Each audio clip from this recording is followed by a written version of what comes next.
ఏదైతే చెప్పారో అవన్నీ కూడా మేము రిపోర్ట్ ఇస్తాం. పైగా మేము ఇంకోటి కూడా అడిగాం, అమ్మ మీరందరూ మరి ఐసీ కమిటీ అడిగినప్పుడు మీరందరూ మాకేం జరగలేదని రాశారు కదా, ఎందుకు రాశారు అన్నారు. మేడం వాళ్ళు ఏమన్నారంటే ఇబ్బంది లేనప్పుడు ప్రాబ్లం ఏం లేకపోతే అందరూ కలిసి ఒక పేపర్ లో రాసి కలెక్టివ్ గా మీ పేరు రాయండి, ప్రాబ్లం అయితే ఎవరికైతే ఉందో విడిగా రాయండి అని చెప్పారు. సో అందుకే మేము ఎవరు రాయలేదు మేడం, ఎందుకంటే మళ్ళీ మమ్మల్ని టార్గెట్ చేస్తారు ఎగ్జామ్స్ కాబట్టి మేము ఎవరు కూడా రిటర్న్ గా రాయలేదు. But yes this is what ఇదైతే జరిగింది అనేది ఈ రోజు మాకు తెలిసింది. ఎవరైతే కన్సర్న్ ఫ్యాకల్టీ ఒకరిని ఆల్రెడీ పిలిచి మాట్లాడి ఇంకొకరిని పిలవాలి, వాళ్ళతో కూడా మాట్లాడటం జరిగింది. సో దీని మీద డెఫినెట్లీ యాక్షన్ తీసుకొని, ఎందుకంటే స్టూడెంట్స్ ఒక భయంతో ప్రెషర్ లేకుండా చదువుకునే ఎన్విరాన్మెంట్ క్రియేట్ చేయాలి. కానీ కాన్స్టెంట్ గా మేము ఏం మాట్లాడితే ఏం చెప్తే మాకేం జరుగుతున్నప్పుడు మేము బయటకు వచ్చి చెప్తే మమ్మల్ని ఇలా టార్గెట్ చేస్తారనే భయంతో వాళ్ళు కాన్స్టెంట్ గా ఉండకూడదనే ఉద్దేశంతో వాళ్ళు న్యాయం జరిగేదని చూస్తాం. అలాగే నిన్న కూడా మాకు ఒక కంప్లైంట్ వచ్చింది గవర్నమెంట్ ఆఫీస్ నుంచి, అంటే ఎక్కడ ఐసీసీ అసలు ఉండట్లేదు, ఉన్నా చెప్తున్నా కూడా న్యాయం జరగట్లేదు. లోకల్ కమిటీస్ కూడా ఎవరు కూడా సరిగ్గా వర్క్ చేయట్లేదు, ఎస్పెషలీ లైంగిక వేధింపుల మీద అనేది మాకు చాలా క్లారిటీగా తెలుస్తుంది. సో డెఫినెట్లీ నిన్న వచ్చిన కంప్లైంట్ కానీ ఈ రోజు ఇక్కడికి వచ్చింది కూడా ఇవన్నీ మీకు చూసాం. ఎందుకంటే చాలా మంది లైంగిక వేధింపులు అంటే ముట్టుకుంటేనే కదా అనుకుంటారు, కాదు, నువ్వు హిడెన్ మీనింగ్ అంటే డబల్ మీనింగ్ తో మాట్లాడినా అంటే నేను ఒక్కళ్ళే ఉన్నప్పుడు చెప్తేనే కదా అంటారు, కాదు, నువ్వు 100 మంది ఉన్నాయి 10 మంది ఉన్నాయి ఒక అమ్మాయిని టార్గెట్ చేసి నువ్వు డబల్ మీనింగ్ తో మాట్లాడవన్నా అది కూడా sexual harassment. So that is what ఇక్కడ జరిగింది.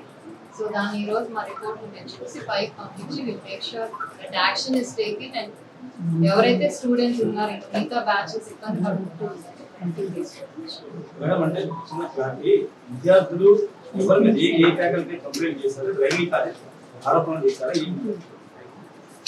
ఇప్పుడు ఇవన్నీ కూడా యాక్చువల్లీ ఈ ఐసీ కమిటీస్ ఇలాంటివి జరిగే అన్ని కాన్ఫిడెన్షియల్ గా ఉండాలి.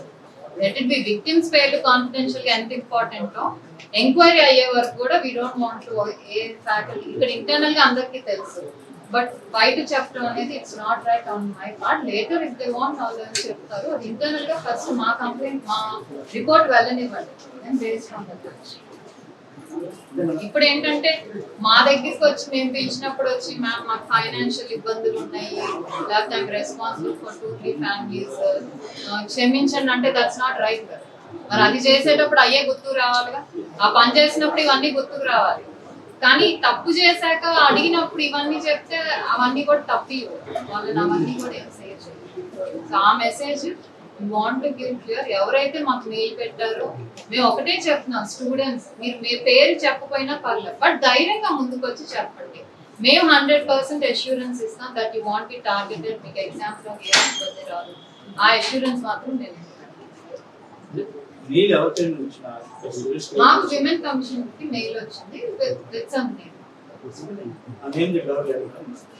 మేము అసలు ఆ మెయిల్ పేరు కూడా ఎంక్వైరీ చేయదలుచుకోలేదు, ఎందుకంటే అన్నెసెసరీ ఆ సింగిల్ అవుట్ చేయడం అవుతుంది. But collective information by everyone అది నిజమని చెప్తుంది. నిజంగా వాళ్ళకి అమ్మాయికి నంబర్ కూడా పెట్టారు, జరిగింది అయితే ఉంది కాబట్టి దాని మీద యాక్షన్ ఏం తీసుకుంటాం అనేది ఇంపార్టెంట్. అంటే ఈ కాలేజీలో విద్యార్థులు లైంగిక వేధింపులకు గురవుతున్నారు ఫ్యాకల్టీ కారణంగానే ఫిర్యాదు చేస్తే ఇక్కడ ఇంటర్నల్గా కమిటీ వేశారు, ఆ కమిటీ సరిగా పనిచేయలేదా ఏం స్పష్టంగా అనిపిస్తుంది? అంటే ఎక్కువ దేని మీద స్ట్రెస్ చేశారంటే అది అనానిమస్ మెయిల్ కాబట్టి ఆ మెయిల్ రాసిన ముందుకు రాలేదు కాబట్టి ఇది బేస్లెస్ అని ఎవరినైతే అడిగారో ఫ్యాకల్టీని వాళ్ళ మెయిన్ పాయింట్ కూడా అదే రాశారు. సో ఇది బేస్లెస్ మీరు వదిలేసేయండి, వీళ్ళు కూడా రిపోర్ట్ అలానే రాశారు. అలా ఎలా అవుతుంది? ఒక మెయిల్ వచ్చిందంటే దాని వెనక ఏదో రీజన్ ఉంటుంది, అవునా కదా? సో దట్ ఈస్ వాట్, అది తెలియటానికి వచ్చాను, నాకు రావాల్సిన ఆన్సర్ నాకు వచ్చింది, అర్థమైందా? సో నా రిపోర్ట్ పంపిస్తాను. అది ఎప్పుడు ఇంటర్నల్ కమిటీస్ కరెక్ట్ గా పనిచేస్తే అనేం ఉండదు, బయాస్డ్ గా ఉంటాయి అన్ఫార్చునేట్. అందుకే ఎక్స్టర్నల్ మెంబర్ ని పెట్టాలంటారు, కానీ చాలా ఇంటర్నల్ కంపెనీస్ లో ఒక ఎక్స్టర్నల్ మెంబర్ అనే వాళ్ళు ఉండరు. ఎందుకంటే వాళ్ళు కొంచెం ఫేర్ గా అన్ని వైపుల నుంచి ఆలోచిస్తారు, కాన్ఫిడెన్షియల్ గా ఉంటే డీల్ చేస్తారు. ఇంటర్నల్ కంపెనీస్ వచ్చేసరికి ఏమవుతుంది అంటే ఎవరైతే కంప్లైంట్ చేశారో వాళ్ళ గురించి అందరికీ చెప్పేస్తారు. అది తప్పు. ఒక ఫ్యాకల్టీ మీద వచ్చినప్పుడు మిగతా ఫ్యాకల్టీకి కూడా తెలియదు, ఓన్లీ ఇంటర్నల్ కంపెనీకే తెలియాలి. దట్ ఈస్ హౌ కంపెనీ పనిచేయాల్సింది, కానీ అలా జరగట్లేదు. స్టూడెంట్స్ తో మాట్లాడాలి మీకు క్లారిటీ వచ్చింది. ఈ ఇంటర్నల్ కమిటీ మీద ఎవరు అథారిటీ ఇదండి ఇక్కడ ప్రతి కాలేజీలోని ఇటువంటి సంఘటనలు జరుగుతుంటాయి, కొన్ని బయటకు వస్తుంటాయి, కొన్ని రాకుండా ఉంటాయి. వీటి మీద అథారిటేరియన్ ఎవరు? ఇంటర్నల్ కమిటీ మీద యాక్చువల్లీ ఏంటంటే ఎక్కడైనా 10 మంది కంటే ఉంటే ఎంప్లాయీస్ ఇంటర్నల్ కమిటీ మ్యాండేట్. ఆ internal committee head is responsible. ఈ కాలేజ్ అనుకోండి, ప్రిన్సిపల్, ఆఫీస్ లో అనుకోండి, ఇఫ్ సమ్మన్ ఎల్స్ అక్కడ సిఇఓ ఎవరైనా అయితే వాళ్ళు they are responsible, they are the authority. కానీ వాళ్ళు సరిగ్గా పనిచేయలేదంటే then they can go to the local committee which is under the collector, district collector, అదే డిస్ట్రిక్ట్ అడ్మినిస్ట్రేషన్ ఉంటుంది. అక్కడ చేయట్లేదంటే then they are always there. అది ఇంటర్నల్ కమిటీస్ ఫ్రాంక్ గా పనిచేయాలి, కాన్షియస్ గా పనిచేయాలి. వాళ్ళ పనే అది. అది జరగనప్పుడు మాలాంటి వాళ్ళు ఇన్వాల్వ్ అవ్వాల్సి వస్తుంది. ఇంటర్నల్ కమిటీ ఇంటర్నల్ గా ఇవన్నీ కూడా డిస్కస్ చేసుకొని ఇంటర్నల్ గా న్యాయం జరగాల్సింది, బయటికి రాకూడదు యాక్చువల్లీ. కానీ వీళ్ళు సరిగ్గా చేయనప్పుడు ఏంటంటే బయటకు వస్తుంది.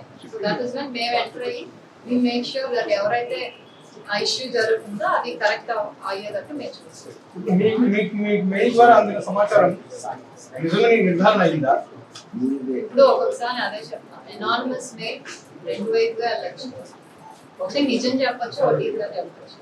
సో మేము అసలు ఏంటి ఇది ఎంక్వైరీ చేద్దాం, ఎగ్జామ్స్ దగ్గరికి వస్తున్న ఉద్దేశంతో నిన్న మెయిల్ వచ్చినా ఈ రోజే వచ్చాము. ట్రూ, నేను చెప్పాను కదా, ఆ మెయిల్ ఎవరైతే రాసారో ఒప్పుకోపోయినా, బట్ ఇక్కడికి వచ్చాక మాకు నిజం తెలిసింది. ఇక్కడ స్టాఫ్ కొంచెం నిర్లక్ష్యంగా ఉన్నారు. మీరు ఎంక్వైరీకి వచ్చిన స్టాఫ్ చాలా సేపు చేశారు. అంటే మేము చెప్పకుండా వచ్చాము, ఒకటి మేము ఇన్ఫార్మ్ చేయలేదు. టైం రావాలి, కాలేజ్ స్టాఫ్ టైం రావాలి. అంటే అడ్మిన్ స్టాఫ్ 10:30 అని చెప్పారు. We didn't see the timings. Reports wait చేసాం, బట్ దట్స్ ఓకే. అట్లీస్ట్ మేము ఈ లోపు స్టూడెంట్స్ తో మాట్లాడాలి. ప్రిన్సిపల్ రాకపోవడం is a good thing today. Students open up అయ్యారు, ఉంటే మాట్లాడే వాళ్ళు కాదు. You are being here at 10 AM today morning. 9:30 మీరు వచ్చేది కానీ మాకు ఇన్ఫర్మేషన్ అంటే అప్పుడే స్టాప్ రావాలంటే See, I don't know the timings. I googled it and checked. They're open at 9 to 5 college time. మీరు వస్తున్నారు 10 కొద్దాం అనుకున్నాను. 10 కి one girl is in charge. Heroes principal after academic staff was in నా charge. Question ఏంటంటే మీరు వస్తున్నారు తెలిసి రాలేదా ఇంటెన్షన్ గా? తెలిసి రాలేదా తెలియకపోయినా రావాల్సిన ఇన్ఫర్మేషన్ అయితే వచ్చింది కదండి. ఇట్ డజంట్ మ్యాటర్ కదా. రిపోర్ట్స్ అన్ని మా చేతిలో So you are ఉన్నాయి. confirming that students are attending. Enquiry complete చేసాం. వాళ్ళ ఎంక్వైరీ అయిపోయింది. Now it is up to me. ఈ రోజు చేసాం కాబట్టి రేపు రిపోర్ట్ కంప్లీట్ చేసాం. Main assurances for the students that exams లో టార్గెట్ చేయబడాలి. ఆ అష్యూరెన్స్ అనేది నేను ఇవ్వగలను. అది మెయిన్ కన్సర్న్. అందుకే వెంటనే వచ్చాను. నెక్స్ట్ వీక్ నుంచి ఎగ్జామ్స్ ఆ మెయిల్ లో స్పెసిఫిక్ కన్సర్న్ కూడా వాళ్ళది. చాలా కాలేజెస్ లో చాలా కంపెనీలు పనిచేస్తున్నారు. గర్ల్స్ కానీ అమ్మాయిలు కానీ ఫేస్ చేస్తున్నారు. కొంతమంది మీకు డైలీ వాళ్ళు మెయిల్ చేశారు. చాలా మంది చెప్పలేదు పరిస్థితులు. మేము already district wise review meetings పెడతాం, ఎస్పెషల్లీ పాష్ కి సంబంధించి, పాష్ యాక్ట్ కి సంబంధించి. దాన్ని చూసా కూడా యాక్చువల్లీ చాలా కంప్లైంట్స్ వస్తాయి. ఆర్ ఇప్పుడు మీడియాలో ఈ రోజు కవర్ చేస్తున్నారు. లాస్ట్ టైం మాకు నూజివీడ్ నుంచి ఒక కంప్లైంట్ చేసింది. అబ్బాయి కాల్ చేశాడు, ఇలా జరుగుతుంది మా కాలేజ్ లో. నువ్వు ఎందుకు బాబు చేసా అంటే, మ్యామ్ మేము చూసాము మీరు వెళ్తున్నారు, ఇలాంటి ఇష్యూస్ చూస్తున్నారు కాబట్టి మేము మీకు చెప్పాము, న్యాయం చెప్తాం. సో అలా సాల్వ్ మీ హెల్ప్ ద్వారా మీరు బయటికి తీసుకెళ్తారు. ఇలా చాలా మంది నోటీస్ చేసి ఓకే ఇలా చేస్తారు అనేది తెలిసి వస్తారు. మేము ఏంటంటే ఒక QR కోడ్ ఒకటి క్రియేట్ చేస్తాం స్పెసిఫికల్లీ ఓన్లీ ఫర్ ఈ పాష్ యాక్ట్, పాష్ రిలేటెడ్ కంప్లైంట్స్ తో QR కోడ్ చేస్తాం. ఎందుకంటే ఇట్స్ ఈజియర్. నంబర్ కి కాల్ చేయడం కంటే QR కోడ్ స్కాన్ చేసేసి జస్ట్ మాకు దాంట్లో ఇన్ఫర్మేషన్ వస్తే అంటే సింప్లిఫై చేయడానికి కొంచెం అందరికీ యాక్సెసిబుల్ ఉంది ప్రాజెక్ట్ చేయడం. Taking our steps. బట్ ఇది ఏంటంటే ఇట్ ఈస్ ఎవ్రీవన్స్ రెస్పాన్సిబిలిటీ అండి. గవర్నమెంట్ రెస్పాన్సిబిలిటీ, కమిషన్ రెస్పాన్సిబిలిటీ కాదు. Every college responsibility, office responsibility, ప్రతి ఒక్కళ్ళ రెస్పాన్సిబిలిటీ. ఎవరు రెస్పాన్సిబిలిటీ వాళ్ళు చేస్తే మేము ఇన్వాల్వ్ అవసరం లేదు.